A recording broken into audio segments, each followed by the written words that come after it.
Hi friends, வாங்க நம்ம வீடியோக்குள்ள என்ன பார்க்க போறோம்னா கோழியோட இறப்பை தான் செய்ய போறோம். இப்போ வந்து நான் வந்து மஞ்சள் தூள் உப்புலாம் போட்டு க்ளீன் பண்ணி வச்சிட்டேன் இறப்பைய.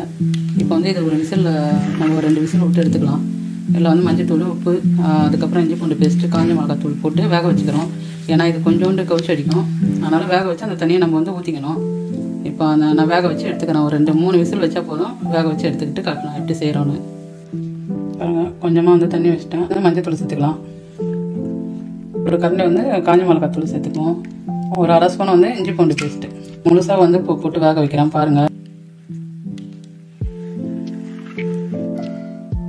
இது வந்து ஒரு 3 விசில் விட்டு எடுத்துக்கலாம். உப்பு சொல்ல மறந்துட்டேன், உப்பு கொஞ்சோண்டு போட்டுக்கோங்க. 10 minutes later. இப்போ வந்து நம்ம கோழி இறப்பையை வந்து வேக வச்சு நம்ம பொடிசாக கட் பண்ணி எடுத்துட்டாச்சு. இப்போ வந்து நம்ம வானல் காஞ்சிச்சு, நம்ம தேவையான அளவு எண்ணெய் ஊற்றிக்கோங்க. நான் கரம் மசாலா போட்டுக்கிறேன். கறிப்பட்டையெல்லாம் வந்து அரைச்சது அது வந்து ஒரு 1.5 ஸ்பூன் அளவுக்கு போட்டுக்கோங்க. சீரகத்தூள் வந்து ஒரு அரை ஸ்பூன் போட்டுக்கோங்க. 1 ஸ்பூன் அளவுக்கு இஞ்சி பூண்டு பேஸ்ட்.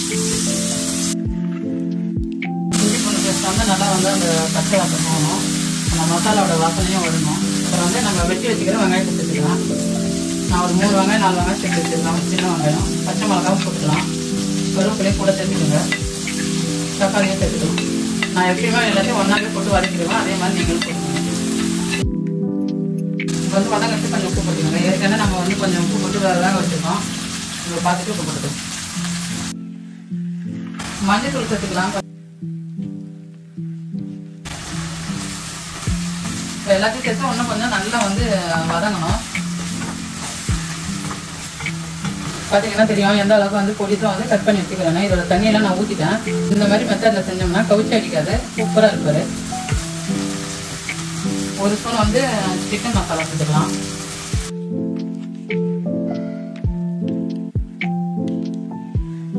நான் மசாலா போட்டு கொஞ்சம் கலரி விட்டோம். இந்த டைமில் நம்ம வெட்டி வச்சுக்கிறேன் கோழி இறப்பையை சேர்த்துக்கலாம்.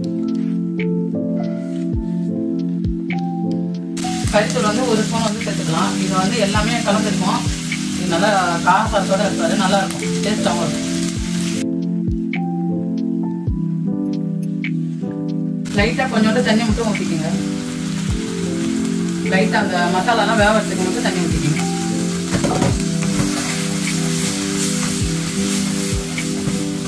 இந்த அளவுக்கு இருக்கணும். இப்போ எல்லாம் நம்ம போட்டு கலரிட்டோம். இப்போ நம்ம 2 நிமிஷம் மூடி வச்சிடலாம். மூடி வச்சு நல்லா வந்து இப்போ நம்ம இன்னும் கொஞ்சம் வறுவலாகணும். நம்ம கொஞ்ச நேரம் மூடி வைக்கலாம். முடிஞ்சிடுச்சு நம்ம வேலை. இப்போ இறக்கிடலாம். கொஞ்சோண்டு வந்து புதினா போட்டுக்கோங்க மேலே. இப்போ வந்து நம்ம அடுப்பு ஆஃப் பண்ணிட்டு நம்ம வேற பொருள் எடுத்துக்கோம். நம்மளோட சிக்கன் இறப்பை வந்து நமக்கு சூப்பராக வறுவலாக செஞ்சிட்டோம். பார்த்தீங்கன்னாவே தெரியும் எந்த அளவுக்கு இருக்குன்னு. நம்ம தண்ணியெல்லாம் வச்சு சோஸ் மாதிரி செய்யக்கூடாது, வறுவல் மாதிரி செய்யணும். இதே மாதிரி நீங்கள் தான் செஞ்சு சாப்பிட்டு பாருங்க. இன்னைக்கு மத்தியானம் எங்கள் வீட்டில் இதுதான். இந்த வீடியோ பிடிச்சிருந்தா லைக் பண்ணுங்க, ஷேர் பண்ணுங்க, கமெண்ட் பண்ணுங்க, சப்ஸ்கிரைப் பண்ணுங்க, பெல் பட்டனை கிளிக் பண்ணுறீங்க. நன்றி, வணக்கம்.